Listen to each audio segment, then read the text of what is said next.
Everything you want in life, I believe, is right outside your comfort zone. Author Eric Johnson, The Switch Within. Author Eric Johnson, The Switch Within. Sunday Night Live.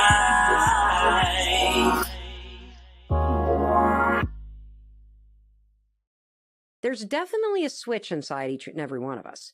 Yeah. So, like, think about the walls here. Yeah. Even when the lights are off, there's electricity in these walls. Even during your worst moments, there is vitality ripping through your veins. There is an electrical life force within you. And life can turn that switch off, but it's still there.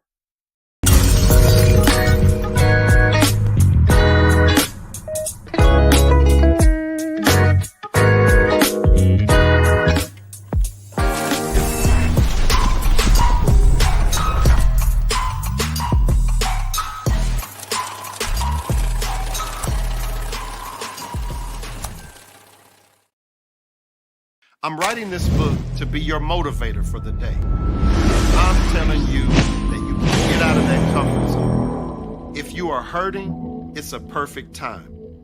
If you are angry or upset with your current situation, then it's a perfect time to make a change. Have you ever heard of being at the right place at the right time? This is it. Start dreaming again. Start seeing yourself in that new car, that new home, or that new business. Maybe you just want to start back traveling again. Do it. Let me be the person who just nudges you right on into your destiny. I feel obligated to help. I want to help. It's my way of giving back. What makes a lion a lion? I'm looking, because if I can find out what makes a lion, I can help you turn that switch on. Because we all have it. That switch is in all of us. It's in a high school dropout. That switch is in someone who was homeless and ate out of trash. That switch exists in all of us. And I knew if I could turn the switch on, and if I could teach you how to turn that switch on.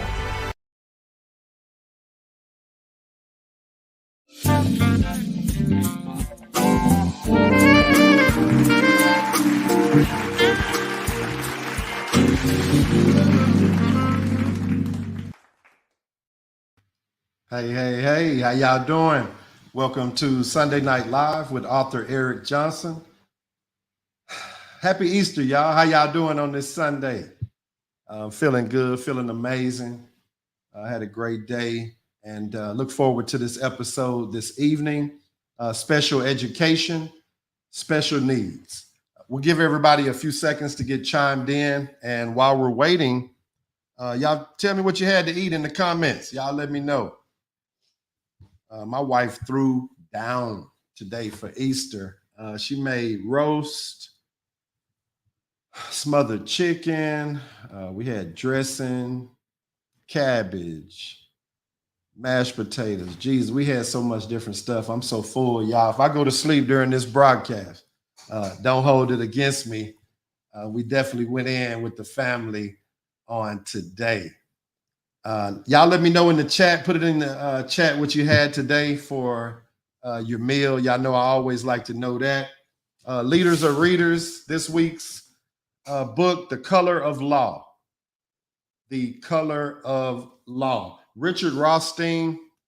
This is an interesting book. It takes an interesting perspective on the law and how redlining has affected Blacks in our community. So you guys make sure you check that out. Richard Rothstein, The Color of Law.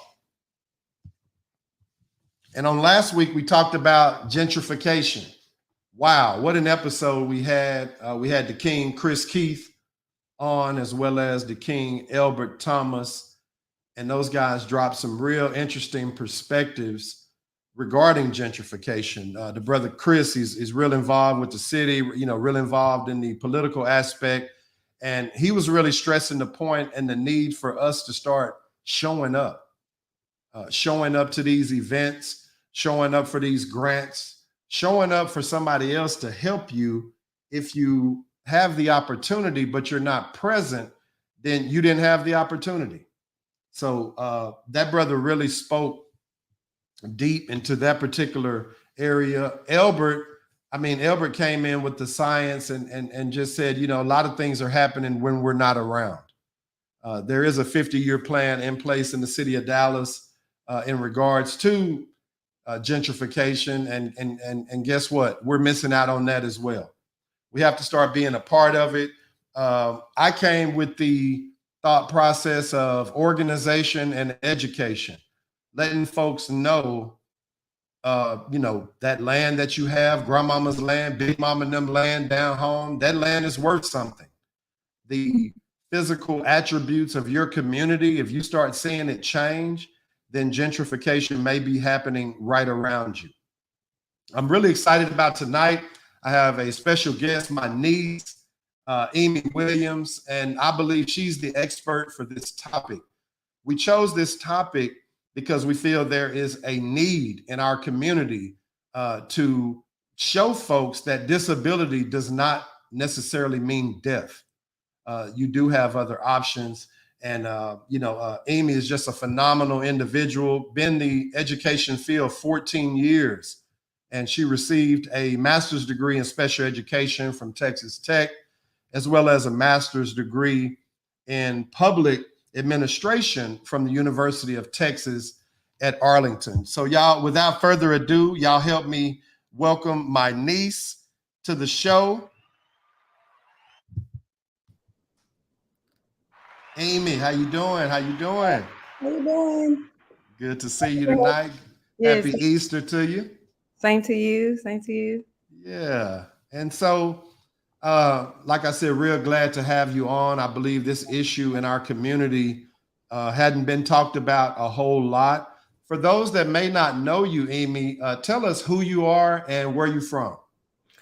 Let's see. So my name's Emi Williams. I was born in Dallas, Texas at Parkland Hospital. Come on now. Born and raised, went to high school in Irving, traveled around the world. I was in the military, traveled around, and I actually got into special education through a nonprofit through the Marriott hotels. They have a nonprofit side called the Marriott Bridges School to Work program. And at that point, I was helping kids with disabilities. But what I noticed was they wanted to find a job, but they didn't necessarily have the skills. And so that's kind of how I got into special education. And on the teaching side, trying to give them the skills so they could be prepared for organizations like Bridges that could help, not only change their lives, but change the lives of some people in their family. Because I think, and we'll talk about it more, but just maybe they didn't see people around them working and didn't know it was opportunities, but it was organizations like that kind of opened up the door. And so that's kind of how I got into special ed. Wow. And so what is a typical day for someone like you? I believe you told me you were an evaluation specialist in this particular field. What does a typical day look like for you? Crazy. So yes, like you said, I'm an evaluation specialist. So typically we have meetings about these students who have disabilities, and we talk about a plan. We evaluate kind of what's working, what's not working. A portion of my job is spent completing evaluations and just kind of like diagnosing. So another word for evaluation specialist is a diagnostician, and I had never heard of it before I got into the field. And so you're kind of like a doctor of the education field. You're diagnosing kind of what's wrong and then trying to create a plan that the parents and the school can use to help the student be successful in their life. Wow. And so what would you say is probably the most challenging part of your job? I'm sorry. I think the most challenging part is knowing that maybe not all the funding kind of getting to the troops on the ground. I think different schools and organizations, the federal government and the state government gives money to school districts, but sometimes the money doesn't get down to the people, the boots on the ground, the troops on the ground that are actually the special ed teachers, the teachers' assistants, the people that are on the ground. So that can be challenging because I know I'm doing a certain part to get the money, but then we don't always see it get to the place that it needs to go to. Wow. Okay, if you guys give me just a second, I'm gonna pull up a slideshow here in just a second, and Emi and I are gonna go over some information for you guys tonight. If you have any questions, please drop them in the comments. Before we get started, it looks like Kai had banana pudding. Come on, Kai. Mom and Dad, happy Easter. Be blessed. Nikki, what's up, Ken Folk? Happy Easter to you. Give me just a second, Emi. Let me get this pulled up.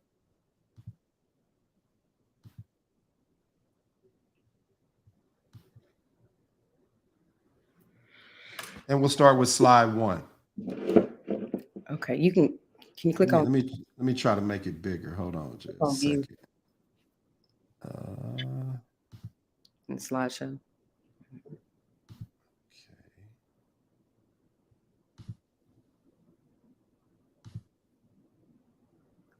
Okay, I see it. okay, but I can't see. Yeah, okay. Good deal. Sorry about that. Y'all know I'm old. Bear with me. And so, kind of like what I said earlier, disability does not equal death. What does that mean to you, Amy?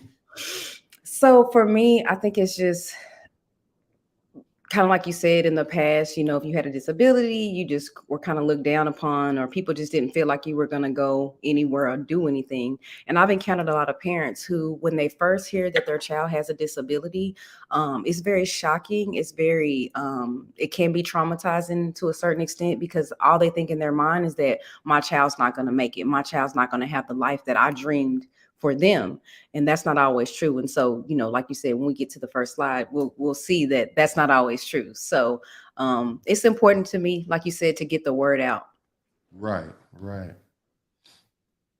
What do these entertainers all have in common? Halle Berry, Alicia Keys, Michael Jordan, Magic Johnson, Harry Belafonte, James Earl Jones, Michelle Williams, and Brandon Marshall. They all have a disability. Amy, would you like to elaborate? Sure. So just we'll go through the list. So Halle Berry, I don't know if I didn't know this information until I actually did a little bit more research. So she is considered a person who is deaf and hard of hearing. And me and my uncle was talking, and I think when she was Wow. in the domestic violence relationship and he hit her, he probably hit her so hard that it caused damage to her ears. So she is a person who's deaf and hard of hearing. Alicia Keys, I really didn't know that. She suffers from Either. depression. Brandon Marshall, I loved him as a football player. He's awesome, but he did have bipolar disorder, and he actually has a nonprofit where he's helping other people who are dealing with the same things that he's dealing with. Michael Jordan has ADHD. Totally see it. I get it, understand. I could believe he couldn't sit down. He's flying all over the planet. So yes, Come we on think now. that sounds right with him. Magic Johnson, ADHD. Harry Belafonte, dyslexia and ADHD. James Earl Jones, he's a great orator, but he has a speech impairment. I think he stuttered. And then Michelle Williams, she was a member of Destiny's Child, and she does suffer from depression. Wow. And they did not let what they were not good at dictate what they were good at. They all activated the switch within to soar to greatness. Disability does not equal death, but you must increase your knowledge and make a plan. Because we all know if you don't have a plan, if you fail to have a plan, then you pretty much plan to fail.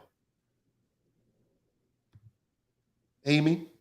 Okay, what is a disability? So a disability is any condition of the body or mind, an impairment that makes it more difficult for the person with the condition to do certain activities.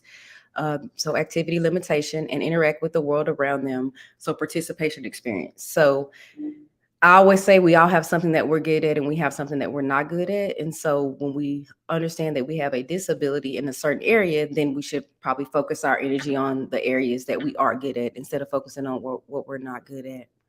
Right, absolutely. And so on this slide, I just wanted to look at just real briefly about like kind of how disabilities were in the past and kind of how they are now. You know, in the past, I think we all experienced, you know, the special education classroom. It's in the school. It's way in the back. No one knows kind of where they are. It's an undesirable place. It may be in a portable kind of like it used to be, just kind of like you were out of sight, out of mind. You weren't seen. And so they Right. kind of put you in your place. And so, you know, special education and the laws have evolved. George W. Bush actually did a lot. IDEA, Individuals with Disabilities Act, the 2004 reauthorization. It kind of changed the landscape and how we deal with special education. And so it says things like we can't put special ed kids just in a back room, that we have to allow them, you know, access to the curriculum and to the environment with their same age, same grade peers. So it is illegal now to segregate people with disabilities from the general population of students, because they, at the end of the day, whether you have a disability or not, you're a part of our community and our society, you know, and so we have to understand how to interact, not kind of be afraid of it. Right, exactly. And in the past, also, you know, if you had disabilities, you weren't able to, you know, be involved in activities. And so they had, not only do you have to be allowed to participate in extracurricular activities on the campus? Of course, some campuses have, you know, Special Olympics. And I mean, we know that the SOC has a Special Olympic Yeah. basketball team. And they've been winning too. They've been winning. They So have been winning. Yeah. yeah. Shout out to SOC, Yes, the good job. special team. Yes. Yeah. Oh, that's so great. So yeah, so it's kind of, it definitely has changed, and we're doing things a lot different to be more inclusive, you know, as a society. Wow. That's good. So in each state, I know this is kind of weird, but you know, Texas, we do our own thing. So each state kind of has their own disabilities that they acknowledge to be a qualifying eligibility. And so in the state of Texas, I just want to say the dyslexia right now is not considered one of the 13 disabilities. The ones that we have here are the ones that are disabilities and, you know, acknowledged as disabilities in Texas. So autism, that's one that's really popular right now. Deaf and hard of hearing, an emotional disturbance, an intellectual disability. Multiple disabilities is kind of like if you have, maybe you have an intellectual disability and you have an orthopedic impairment. So you may have a lot of different things that come together to create that multiple disabilities. The non-categorical early childhood. So that's kind of basically kind of what they label you at the beginning when they really don't know. They know something is not right. You're not developing with your same age, same grade peers, but they don't really have a label for it yet. So after you become 5, then that's when you get one of these other labels. An orthopedic impairment would be, you know, something with like a limb or an arm. That one, I can't remember the guy that played for the Seattle Seahawks. He had the band syndrome. Yeah, I remember that. He was amazing. He had a twin. Was. And he was great. Other health impairments. So ADHD would fall under other health impairment. AIDS, HIV would fall under other health impairments. Sometimes diabetes. Anything that's gonna cause you to maybe miss a lot of school, or it's just like a medical diagnosis would fall under other health impairment. Specific learning disabilities. So that's kind of what I specialize in, the specific learning disabilities, and also intellectual disabilities. So those are the two that I kind of specialize in. A speech impairment or language impairment. Traumatic brain injury means you weren't born that way and some type of accident occurred to cause you to have a traumatic brain injury that is now affecting your ability to access the curriculum at school. And then the last one is visual impairment. So just side note, like a speech impairment. So for each disability, there are kind of people who specialize in certain areas. So like a speech language pathologist would evaluate you if you had a speech impairment. An emotional disturbance would be evaluated by a licensed specialist in school psychology. And so in addition to these things, these are the qualifying areas, but there are also what's called related services. And related services are things like music therapy, occupational therapy, occupational therapy, physical therapy. So those are kind of related services. So you can't receive those related services until you have an eligibility through one of these 13 through the state of Texas right now. Okay. Wow. Okay, so me and my uncle, we were definitely talking about these next 2 slides. Very, very important. A lot of students are now being diagnosed with ADHD, way more than in the past. ADHD is a medical diagnosis, and it has to be diagnosed by a medical doctor. The doctor may prescribe medication or make recommendations for natural remedies. Some parents choose to medicate their child, and some choose not to give their children medication due to the side effects that it has on their child. Right here, I just kind of talked about the main one, which is Ritalin. Of course, we know we have Adderall, we have all these different ones, but I just chose Ritalin and got a quote. So some students are diagnosed with Ritalin, also sold under the generic name of methylphenidate, which is a central nervous system stimulant. So it's definitely a drug used to treat attention deficit hyperactivity disorder. One serious emotional effect of Ritalin is depression, a mood disorder characterized by sadness, withdrawal from people and activities, feeling hopeless and helpless, self-blame, and changes in eating and sleeping patterns. So yes, some parents will say, ever since my child been on the medication, they're a zombie, they don't move. And so that's why you have to work really close with your medical doctor, because when you're, taking some of these I'm not a medical doctor and I can't prescribe or diagnose, but when you are taking these stimulants, it can have different effects on your body. And, as you grow, the doses may need to change. They may need to lower the dosage depending upon, what side effects are happening with your child. So you have to work really, really closely with a medical doctor or a psychiatrist. ADHD, as we saw at the beginning, a lot of people that are very famous, they have it. And so it's not one of those things that, like, if you have ADHD, oh, you're not going to be anything. So you don't have to always even be serviced through special education. So special education is, it's kind of like the last stop on the train. And it means that we've done everything that we can. We've tried tutoring, we've tried interventions, we've tried small group pullout, we've tried response to intervention. We've tried all these things and nothing works. But one step before special education is 504 services. And the Americans with Disabilities Rehabilitation Act, that's what 504 services falls under. And so it's similar to special ed in certain ways. It's just that some people choose to use the 504 path instead of special ed, because if you go through 504, then your child may not receive the label of special ed. They won't have that label, but they'll receive some of the services or the benefits, accommodations for the condition. So they can get the benefits without necessarily having the label. Exactly. Wow. Okay. Okay, another hot topic, disability right now, is emotional disturbance. As I stated before, an emotional disturbance is diagnosed by a licensed specialist in school psychology. I'm going to jump down to the one at the bottom. The state of Texas is currently under a corrective action plan, or a CAP, for the disproportionate number of African Americans who have been diagnosed with an emotional disturbance. So I don't think it's just the state of Texas, but we are one of the states that they're not happy with, basically. So corrective action plan means they've done some research and they've looked at studies across time, longitudinal studies. And so they determined that it's too many Black kids, mostly African Americans, who have this diagnosis. And, it's a lot of long lasting effects. It's a lot of long lasting effects in your life. So this one can be very, a lot of people have different ways that they feel like we should address it. Some people feel like we should have mentoring programs. We should have sensory rooms where the kids can go and let off their steam and let off their anger or their tension before they even have to learn, so that they can be calm. So, and then some people feel like, medication is the way. So I guess it just depends on, your connection with your doctor or your community, and you have to figure out kind of what's best for your child. Now, let me ask you this. Do you think, or what do you think the root cause of this, disproportionate numbers in the African-American community?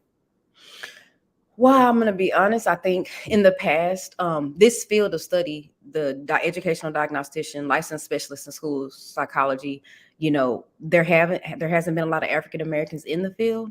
And so I think as we get more knowledge and access to information about what it is and being able to see the long-term effects of it, I think people's knowledge, we're becoming more intelligent, and it's out there. And so I think, looking at the prison to pipeline, it's kind of a part of that, because when you have things like an emotional disturbance or autism, like, the school gets more money for those diagnoses.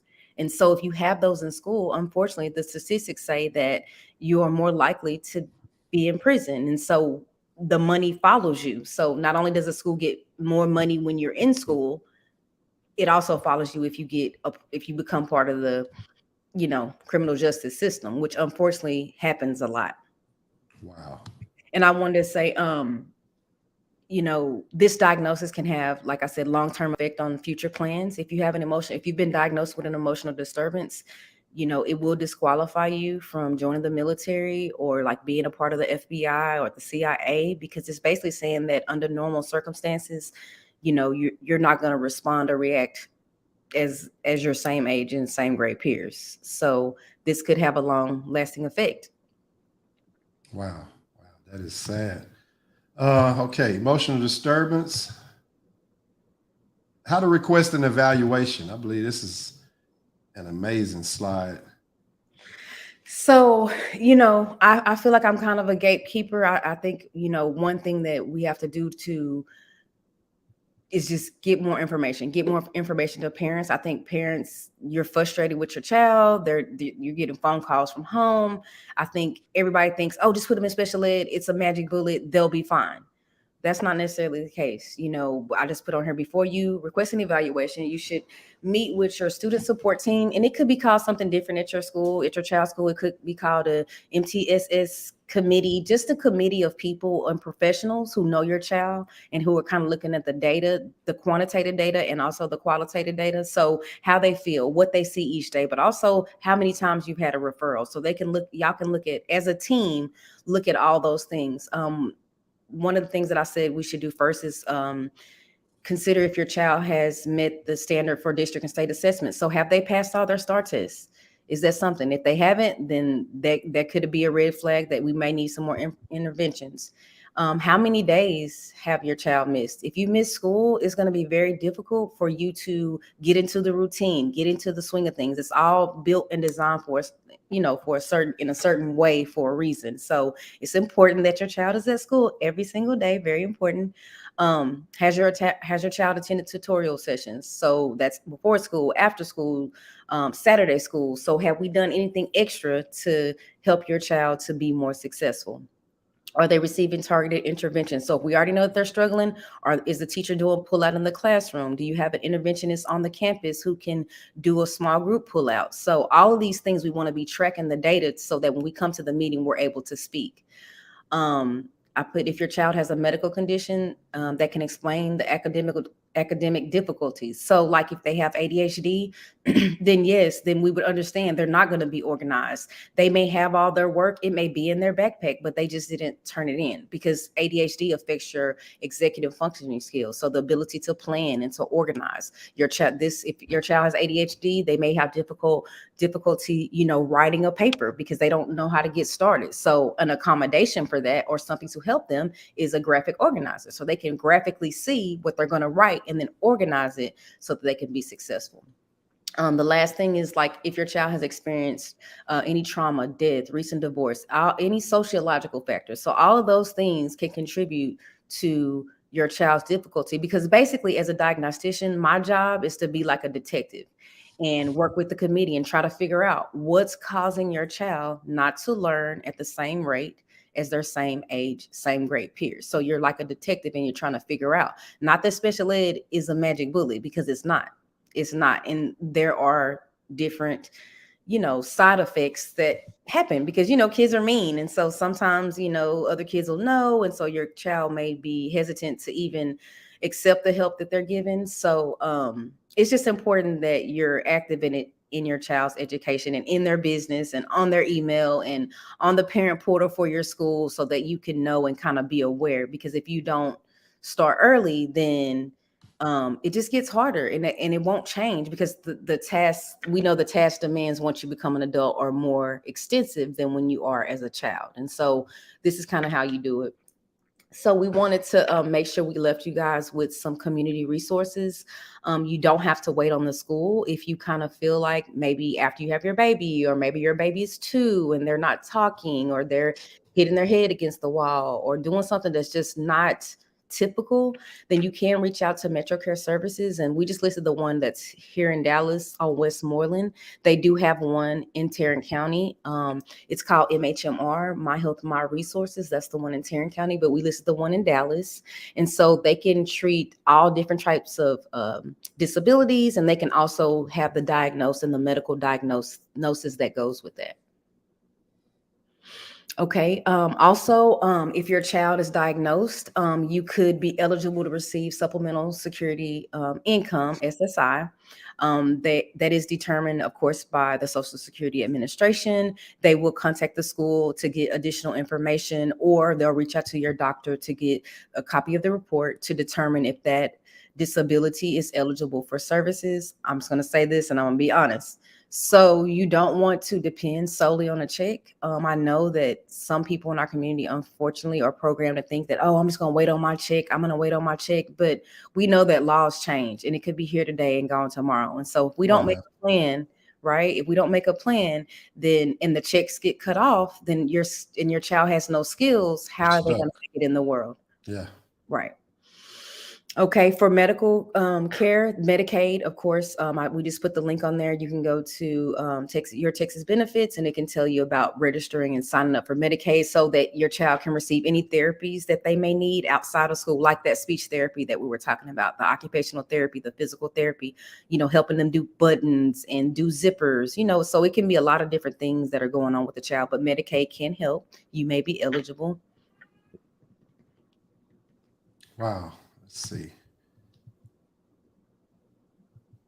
Okay, so this is the community resources continued. And so when your child gets in high school, so Texas Workforce Commission used to be called DARS, the Department of Rehabilitative Services. And so now they've merged into Texas Workforce Commission, but they have a vocational rehabilitation side. And so this side, they work with all the different high schools around the Metroplex, and they have a representative. But if you don't go to them, they won't come to you. You have to go. So on each high school campus, there's a transition specialist, and the transition specialist helps the parents to work out and think about and talk about the transition from school to work. What happens? How do we fill that gap? What training is needed? What supports are needed? So that all that can be offered through the Texas Workforce Commission. So and they have like different summer programs, like Summer Earn and Learn, where the kids can make money and also gain skills.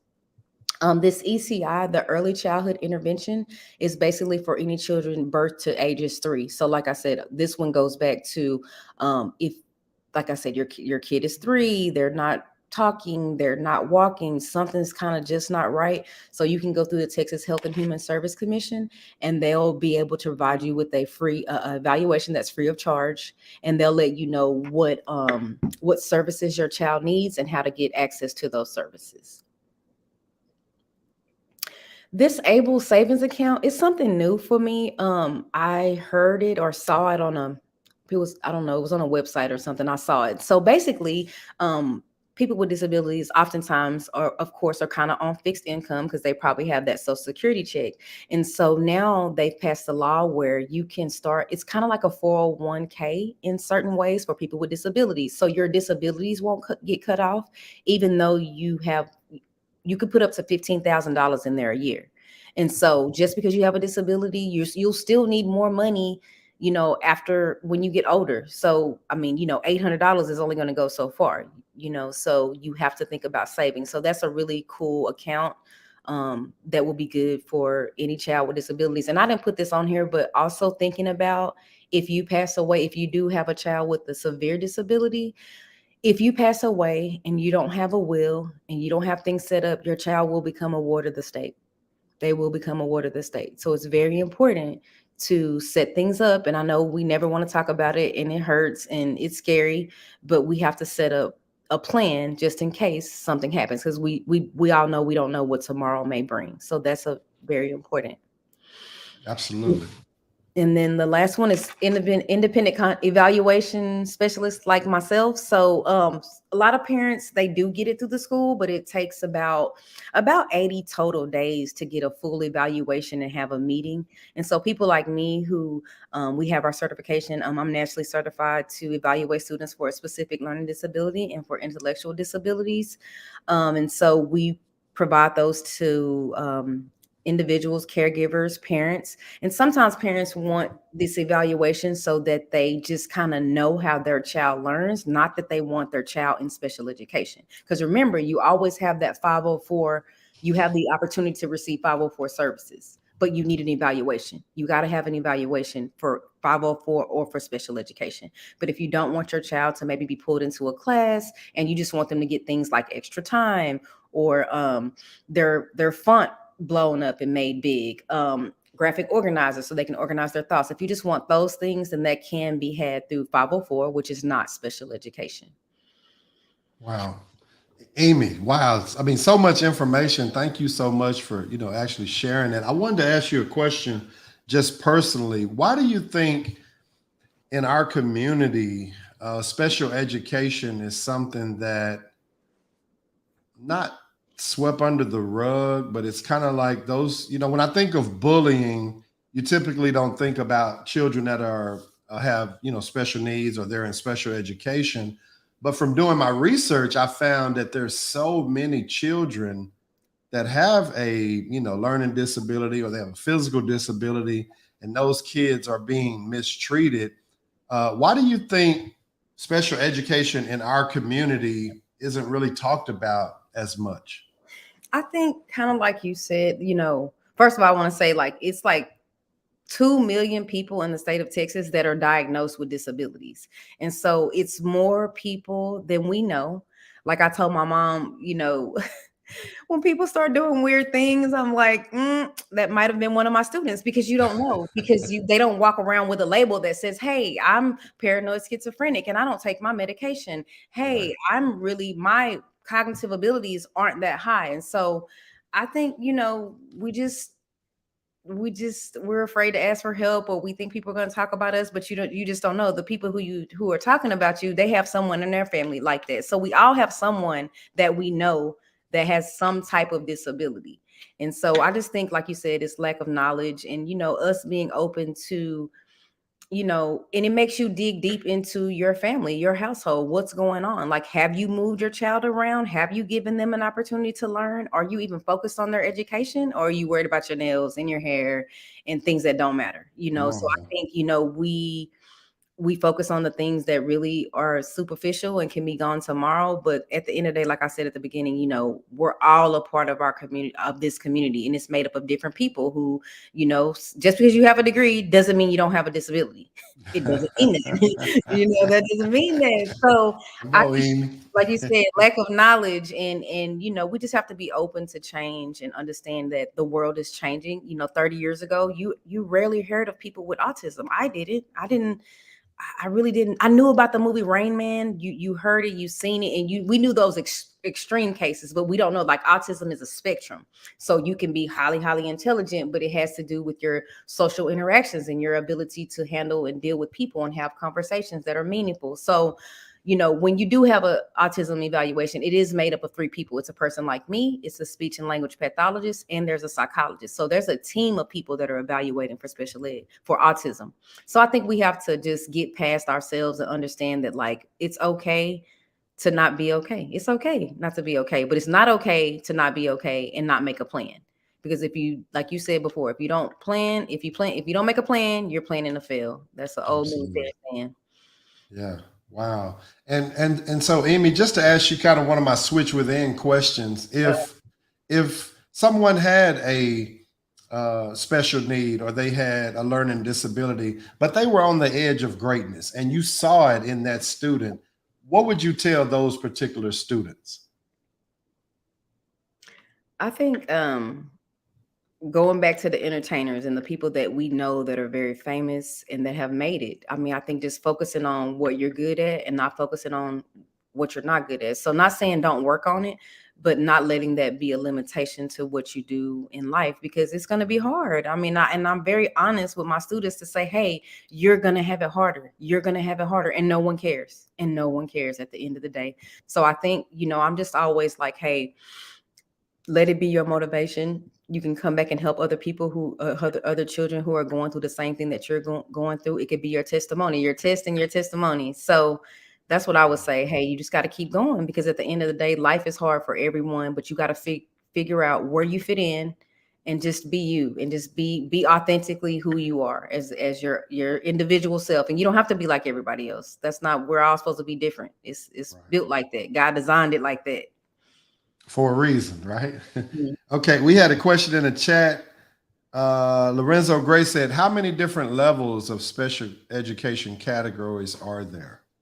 So the categories were kind of like that 13 that we gave. Those are the different categories, but there are different places you can receive special education services on the campus. For example, so you have the kids that maybe, I'm just going to say, they have Down syndrome and an intellectual disability.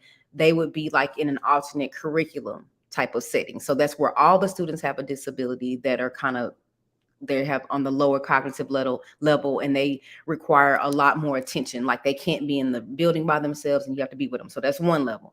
All right. The next level above that is resource. And resource is kind of like you still receive all the teaks that all the other students receive, but they slow it down. The classroom is smaller. I feel like those kids probably face a little bit more quote unquote bullying, a little bit more, because sometimes even though the school tries to make it kind of discreet, unfortunately, SPED teachers don't always have a room, and so you're floating around. And so sometimes the kid knows. So the alternate curriculum, the resource, and then there's the general education setting where you're with everybody else, and then you just get accommodations in the general education classroom. So I feel like there's about 3 different levels. There's one right underneath the alternative curriculum that's like the kids that are super medically fragile, like they may not even like to say yes, or they understand, they may just blink their eyes. They're not able, that they'll make them kind of like follow a pen. So that's that level. So it's like, I would say about 4 levels. And the schools, every school, honestly, is supposed to offer all levels, as y'all know, and I'm sure y'all have seen on TV. There's a serious shortage of not only teachers, but special ed teachers and also teachers' assistants. And, some of that does go to pay, because, when you're in the alternate curriculum and the medically fragile, like you are changing diapers, you are doing those hard things, and y'all, they're not making any money. I mean, are you going to do that for, $1,500 a month? I mean, many of us would have a hard time doing that, just stomaching it, and I mean, they have to also, help with some kids have what they call G tubes, where they're not able to eat on their own. And so it's a button that's placed into their body. And so the food comes through that. And so the teacher may have to move it, or so, yeah, it's hard. I mean, I'm just one side of it, but it's people in the trenches, even under me, that I'm like, I try every day to say, I appreciate you. I value you, because we need them at the end of the day. We need them. Right. What advice could you give somebody that's in the community that may want to help as far as volunteering? What type of suggestions would you have to somebody that may have a burning desire, may have a passion to help in the area of special education? So one of the things that our kids have a hard time is kind of building meaningful, lasting relationships throughout their lives. And so sometimes they're not able to, go to different places like the Texas Ranger, Globe Life Park, or AT&T Stadium. So, I mean, even getting together with a group of people to just help kids, not at just one school. I mean, just say if you're going to do Dallas, the south side of Dallas or the north side of Dallas, just getting a group and, taking them to see things, arts and museums and festivals, just things that we take for granted that they may not have access to, or they just may not have the friends. And so, in some families, unfortunately, they're embarrassed. And so they're not open to allowing their child to, kind of be out in front of company. And so they don't get that same type of love. But at the end of the day, even if you have a disability, you have a heart, you're human. I think we didn't say the last slide, but one of the last slides talked about, hey, it's not always about, the material things. It's the heart. It's the heart that's so important. And that was by Helen Keller, And so we're all human and we have a heart at the end of the day. So getting out into the community, even volunteering at the school, you probably see a lot and you probably won't go back, but that may help. Yes, the best and most beautiful things in the world cannot be seen or even touched. They must be felt with the heart. And that's so real and so true for our kids. I mean, they're still human. They have feelings. They have emotions. They want to be cool like everybody else. They want to hang out just like everybody else. They want to text and do social media just like everybody else. But as we know, cognitively, they may not understand some of the dangers that are out here and that are people who are here to take advantage of them, unfortunately, including family members. Wow. It's just kind of, I'm not going to even say puzzling, but we have people in our family that have children that have, special needs. And I think the parent or the parents sometimes feel kind of like you said, like maybe ashamed or, what did I do wrong? But, those kids need to be loved on, those adults need to be loved on. And I personally feel that I would like to be involved more with my family that may have a special need, if it was just only to love on those kids more. But when they're kind of like at school back in the day, like you said, you had that one room in the back of the school, and that's where all the, kids that were in special ed were. It's kind of like that in the family sometimes. You may visit, go to a family reunion, and they kind of keep those kids isolated. So I just want to encourage the parents of those children that may be watching, start incorporating those kids into the family functions as normal. If they take off running, we're going to run with them and just love on them, and just treat them just like they were normal, because no one that may have a disability wants to be told or treated indifferent. Everybody I know, if somebody has a disability, they say, hey, treat me normal.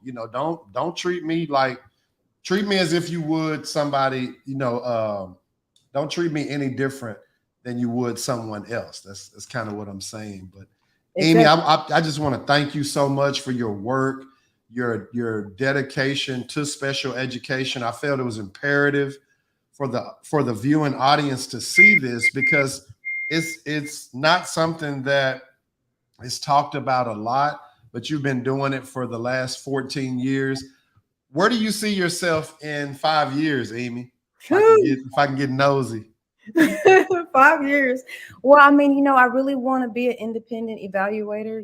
That's kind of, I just kind of started my LLC, and, I want to, of course, I've always been a servant. I practice servant leadership.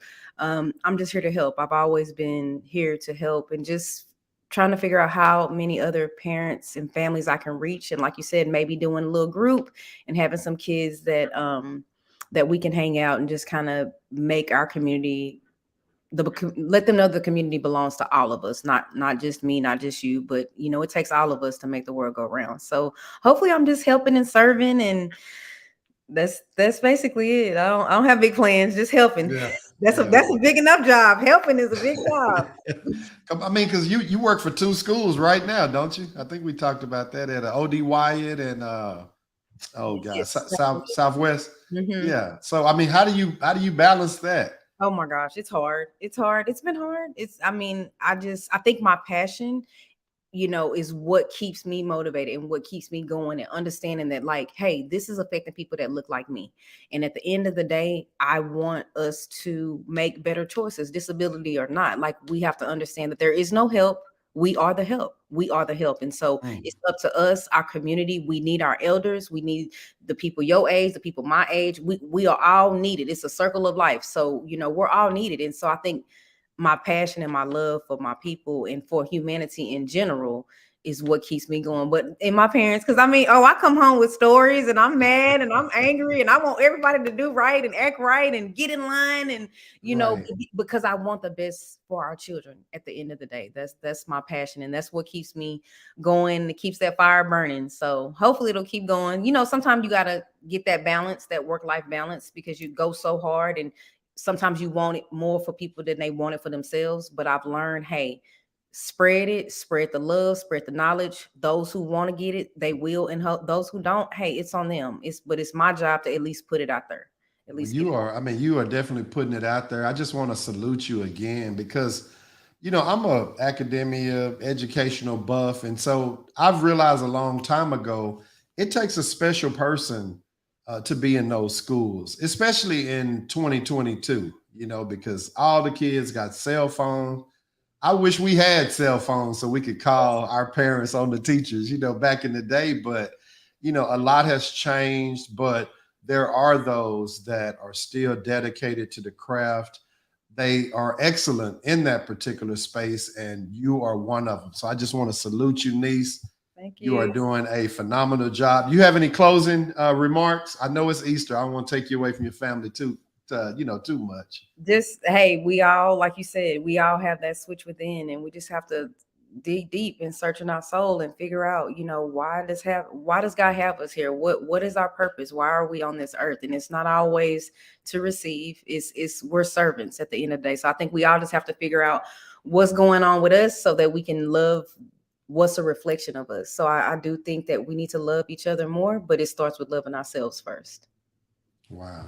Niece, thank you so much. I love you. And I definitely appreciate you coming on and blessing us. You were the expert for this episode, and I definitely appreciate you. Thank you so much. All right. Thank you. And I'll definitely talk to you soon. All right, everyone. That was my niece, Emi Williams, and she definitely gave us some deep insight into the topic of special education, special needs. She's been doing this for, like I said, 14 years, long time. She was in the military for years, and she's working in her passion. And when I talked to her this past week, one thing that blew me away is how detailed she was in the matter. I mean, she knows it inside out. And I had a lot of deep questions, and she was able to answer those questions for me as well. I mean, Emi, you did an amazing job. Thank you so much. Y'all, I know it's Easter. Thank you so much for taking time out to join me on the Switch Within. On next week, we got a hot topic for next week. We're going to talk about the church, pastors or pimps. That'll be on next Sunday at 6:15. We're going to go in, y'all, so make sure that you tune in. It's not really what you think. But until then, y'all, my name is author Eric Johnson, author of The Switch Within. Until next week, be blessed. Everything you want in life, I believe, is right outside your comfort zone. Author Eric Johnson, The Switch Within. Author Eric Johnson, The Switch Within. Sunday Night Live.